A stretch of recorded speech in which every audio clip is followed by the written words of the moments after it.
Yeah, today we're going to go on the for our podcast on the absurdity of MMT. And first, before we get to that, we're going to ask people to consider donating to my Patreon page. That's patreon.com/challengehistory. We have levels at $1, $10, $25, $50, and $100. 50 will have once we reach a threshold, a giveaway of a Roman Empire silver coin, and for the $100 level it will be a Byzantine Empire gold coin.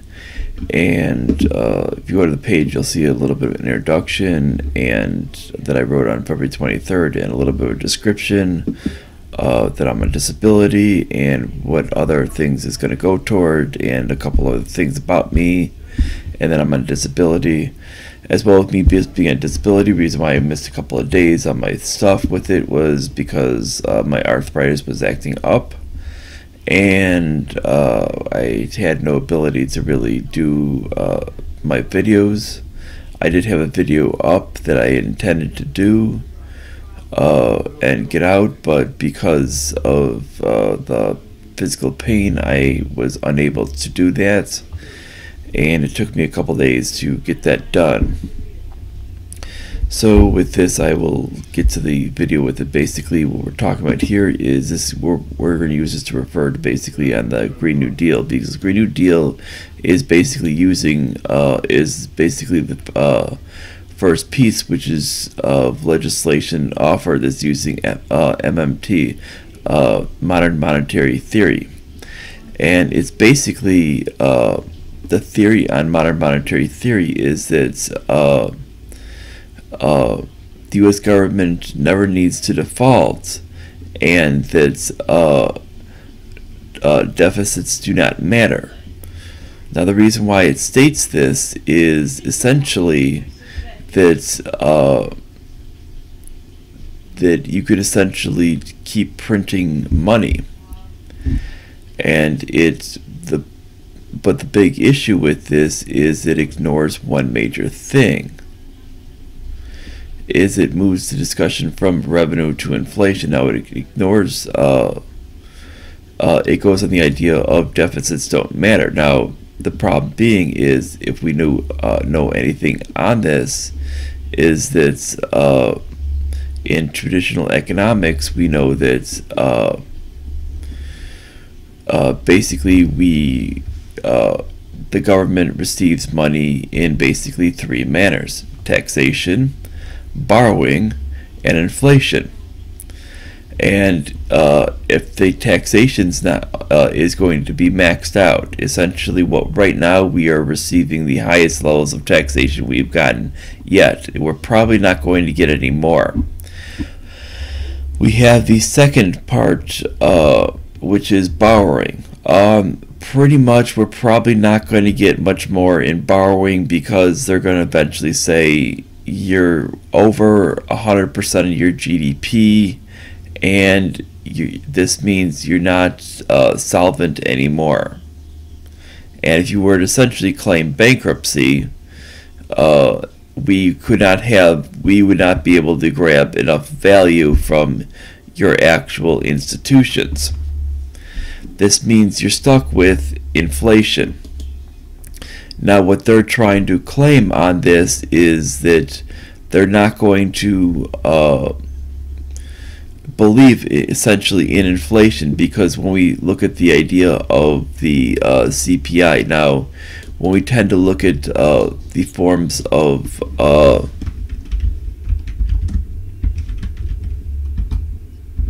CPI, we'll go to the on shadow stats, you'll see the how we initially started here. This is the CPI right here.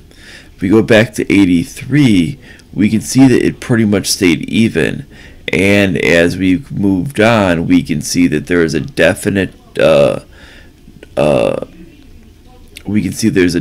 difference.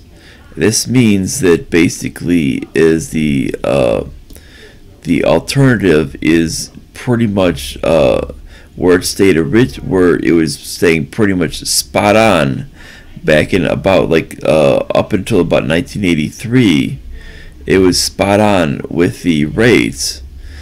We're now seeing that there is a definite deterioration in the differences, and we can see that it is pretty close to about we're looking like a 7% difference. And this is why when we look at it, it wouldn't necessarily push up the CPI, because we know that they can essentially change how they figure the CPI out. And this is the actual problem. But what really is going to impact is the inflation. If you keep printing out money, the actual real prices people are going to see in the store are going to skyrocket. And the people that are going to be hurt the most are going to be the poorest of the people, because they get the money the last in line. And that's just how things work. The people who get the money the first are going to get the least amount of inflation. The people who get the money last are going to get the most amount of inflation on the line. And this is just how money works in a fiat currency system. And this is very, very important to understand. And this is why MMT is really not a legitimate solution. I mean, where we can say that that the Keynesian system is bad, I mean, we can say that this is actually making the system worse. While that this is essentially using a different system, at least the Keynesian system is actually making at least somewhat accommodations for inflation, and making at least somewhat for accommodations for taxation, and it has its goals based in the ideas of the points of at least tax revenue and loans. But this, while it doesn't put as much weight into interest and the impacts of interest. Now, this is the problem of Keynesian economics, and that's where it falls well short. And this is why you have the regular problems with it. Now, what this is essentially this would essentially say that you can spend as much as you want, and you can just basically print out money, because it believes one of the notions is it changes the idea of how money comes from. Now, this is one of the things that's not noted in this article specifically. This is one of the notions, is that it says that money comes from the government. And this is something, though the ideas do come from are basically reiterated on that point.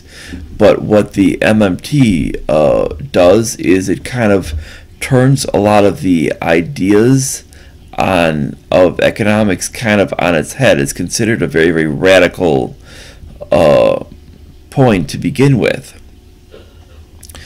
because it doesn't come with ideas of stating that money has ever pre-existed the government, and it states that money comes from the government.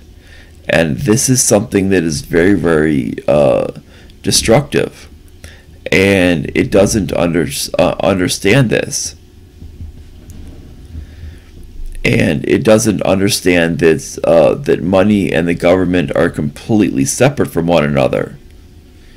And if you look at history, you would most people would understand this fact. But this is something that is not understood by people who believe in this economic model, and that's where this economic model really tends to fall apart. Regardless if you believe in it or not, you have to admit that the fact is that regardless of what ideas they believe in, they must go on the fact of history that government is not the source of money. And the problem being is they do not acknowledge this. They acknowledge that government is the source of money. So if they believe this, they would have to assume that previous to government existing, that there was no source of wealth whatsoever, and that nothing existed. And this we know is plainly false, because history tells us that there was source of there were mediums of exchange before government existed, and even with societies that did not function with government. And this is the whole problem. And we need to understand this, that you cannot basically devote an economic system like this. And this is why this for some of these new pie in the sky ideas, that they have to go to such a radical point that, I mean, even people like Paul Krugman, who was completely wrong on the last economic crash of 2008, but still received a Nobel Prize in economics for it, is still being critical of it.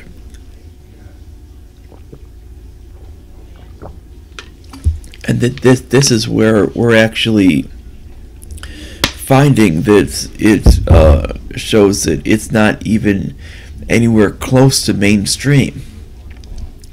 And if we're finding that for these economic, for these actual deals such as the Green New Deal, that it must rely upon that it should show you where MMT is coming from. MMT is really coming from such a radical point that it doesn't even fit to any of the normal points of view on economic theory. If we start to look at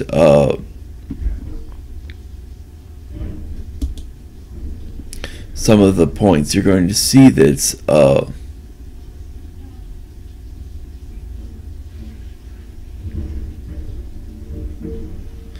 this is one from Joe Salerno.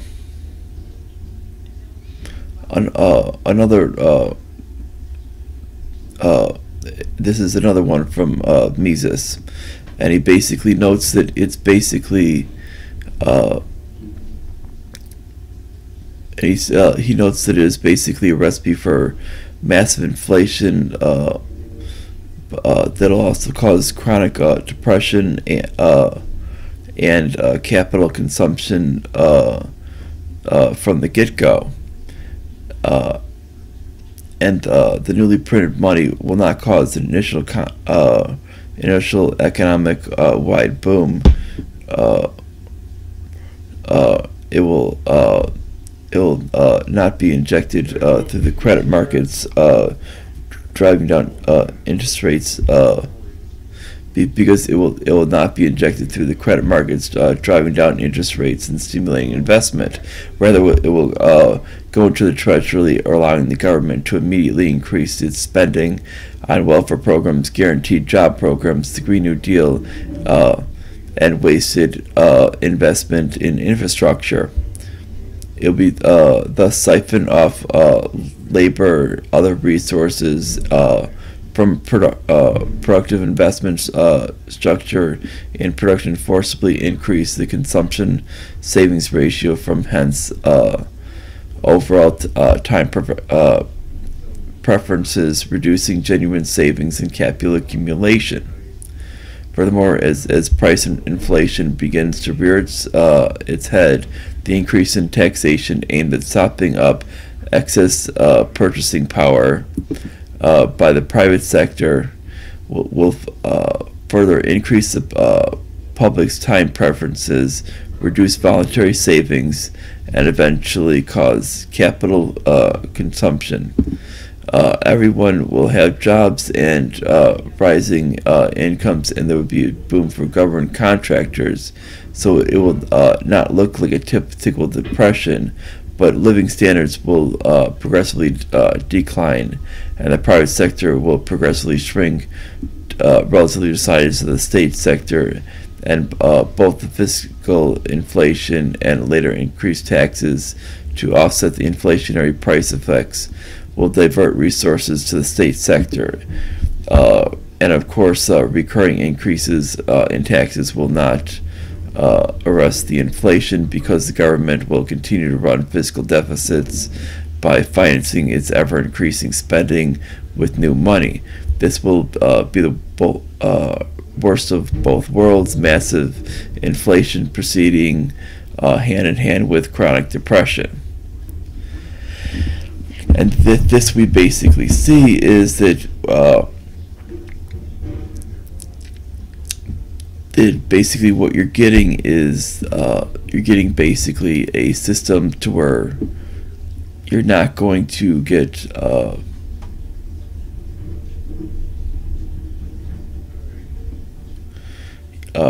it's basically showing that it's not going to give this whole big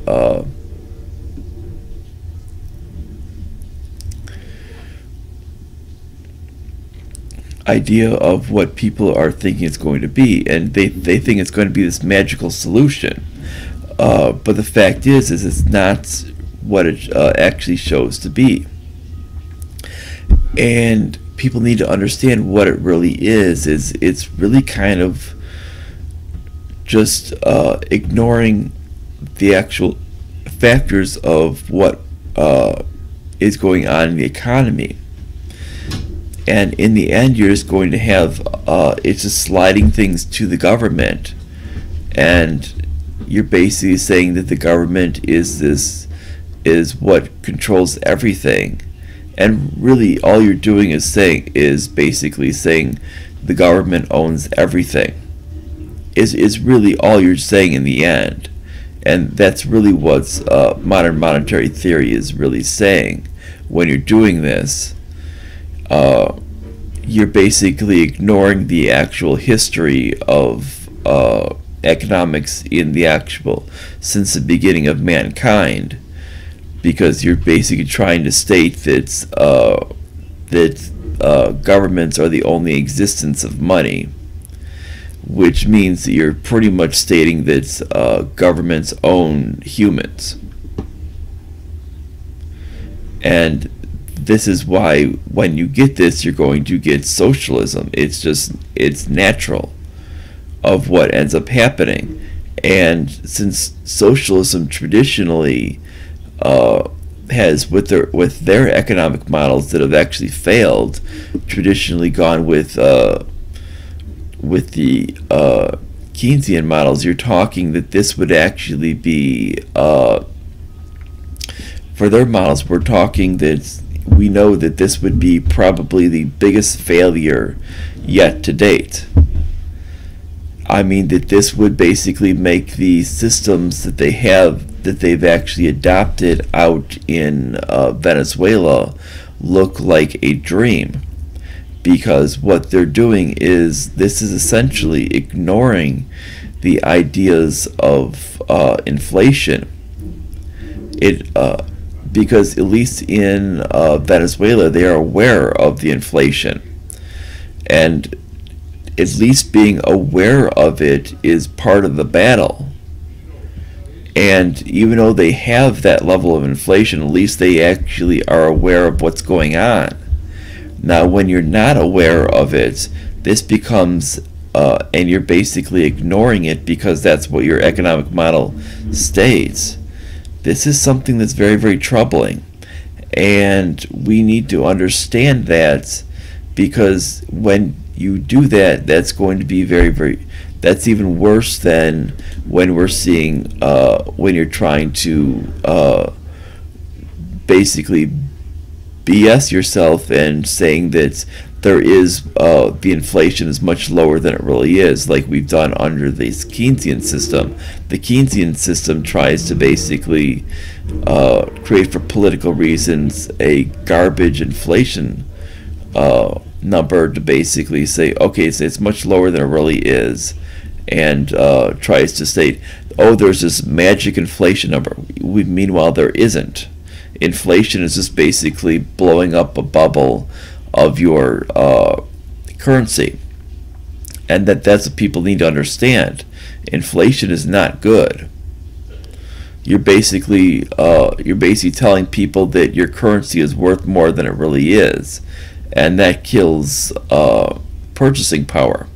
And this is what people need to understand. So there is no magic from either end. There is no magic inflation rate. That's bad.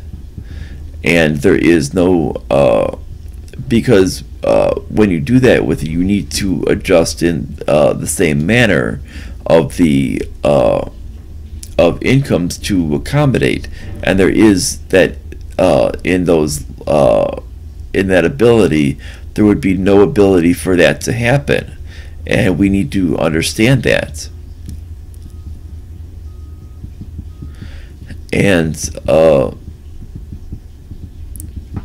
it needs to be understood that that when this stuff happens, that that you need to actually understand that we are actually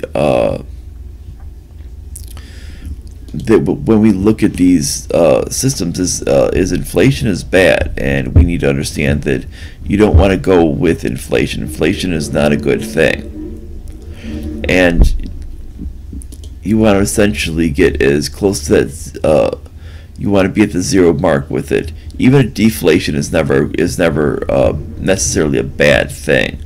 That just means that you're essentially making what's actually happening is it allows people to purchase more with their money. That's essentially what it means. With it doesn't mean necessarily that it's going to be bad for the economy. It just means usually that people can purchase more with their money. So when you hit, like, let's say a deflation, it usually means which we've never hit,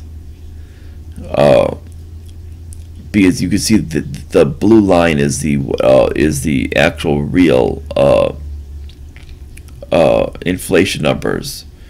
The red line is the adjusted inflation number here. If you want a more recent number, you can see it here. The blue line being that, and then this this gray line right here is the zero mark. So you can see that the lowest it's ever hit is about a 1.5% inflation, and that's about the closest to zero that the number's ever gotten. And that's been pretty much since we've ever established it for an actual legitimate one. So we know that, and when it comes down to actually paying for things, we know that that you only have three methods: taxes, borrowing, and inflation. Now, what I've talked to people, they go, "Oh, we don't know about this. Oh, the Federal Reserve just takes up the thing. They're the ones who own the debt." This is what I've talked to people on this, who actually believe in MMT. They don't understand that the U.S. government actually borrows money in our actual name. They don't realize this, and they don't understand how inflation works either. They don't understand that when they print more money, that inflates the actual currency, because you're actually diluting the actual value. And when you start to make more of something, it's going to dilute the value. They don't understand this, and then they don't understand how taxes work either. They just figure, oh, you can just tax the rich people. Well, the fact is, there's less of them. Even if they have more money, you only can take so much of it, because eventually they're going to leave, so you only have so much access to it. And this is the thing, when you have these advocates for it, they don't really understand how these things work. So what ends up happening is taxes are limited. Borrowing is, even if you keep borrowing, there's going to be a maxed out point with it, and we're getting very, very close. Then you have this point of inflation. Well, the fact is when you start doing that, then the country starts suffering, and you're going to get to be in a point to where your economy starts to suffer and your economy starts to implode. And that's kind of where we're that's kind of what MMT is essentially advocating for, except they want to basically have people ignore it. They want to basically say, oh, no, that's normal. Well, essentially what you're advocating for is just more and more inflation. Well, eventually you're going to get to inflation levels of 10,000% or more, like what we're seeing out in Venezuela, and they're basically going to say, okay, we're going to have to adjust adjust the bills that we have, so people don't have to carry around wheelbarrows full of bills just to basically buy one loaf of bread. And that's what's going to happen. And so they're going to have to adjust the type of bills that get sent out, that gets printed out. And that's what ends up happening, because you're going to have hyperinflation. And this is what ends up occurring. Now, you could actually solve the issue by actually becoming more fiscally responsible, getting rid of that debt, start cutting a lot of these useless public programs, eliminating your all of your welfare programs, eliminating your excess defense programs, and basically getting down to only what's constitutional. And this will shrink the government down. You can actually then shrink a lot of the tax down, and you could essentially start paying off the debt. Now, when you start paying off the debt and start buying back these loans, you could essentially get down to being a solvent government again.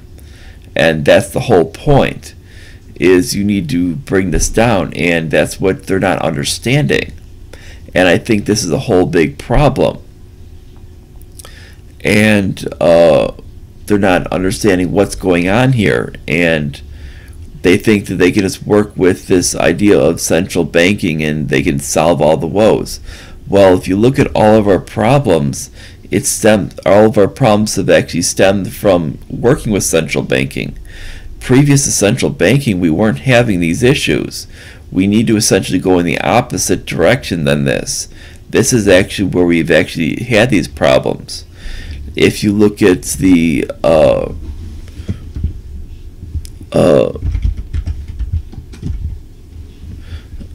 U.S. debt clock, and let's go back to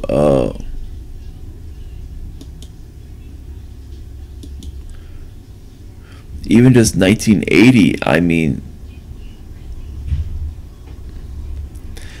we were back at like 874 billion.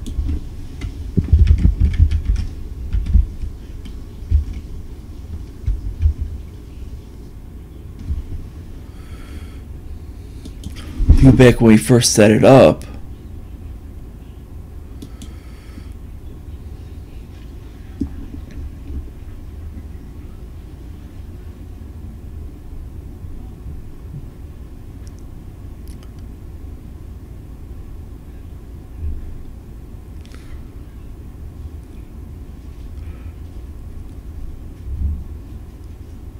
we had about just shy of 3 million in outstanding debt around the time when we just set it up. And then not much after, within a few years, we were almost at 15 million, and it's just been it was soaring since then, which we could see that at that point right there, that that we could see that central banking was really a key and allowing this to soar out of control, and it was basically allowing it to grow. Now, if you before that point, it was growing at a very, very slow rate, and it was almost nothing, and it could have easily been with just a minor alteration in taxation, it could have just been easily bought out. But now we're at a but since central banking, it just basically rose completely out of control.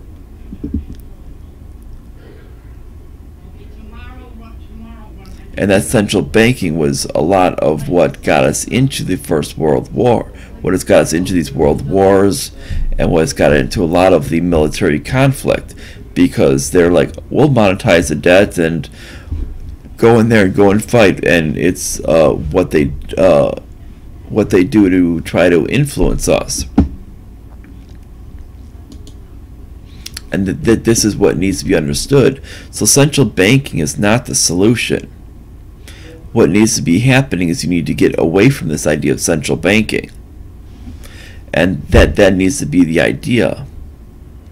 I think I'm probably going to end it here with it, because we've kind of gone over the ideas of where the solution is with it, and why MMT is kind of silly to begin with, and really a brain dead idea.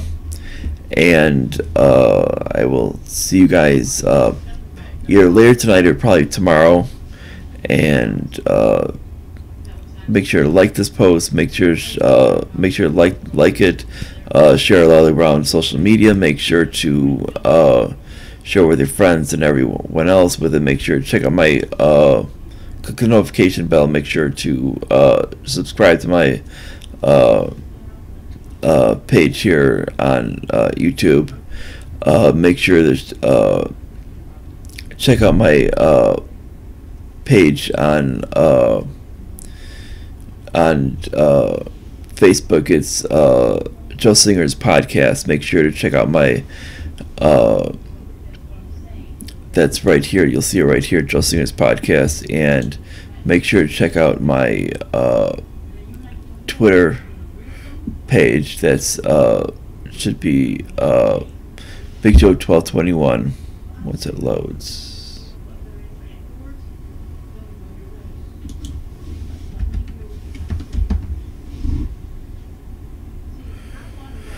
And that'll come as Joe Singer, Big Joe 1221, and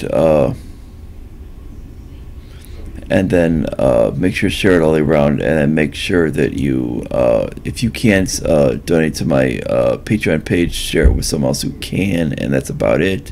And see you guys later. Bye, everyone.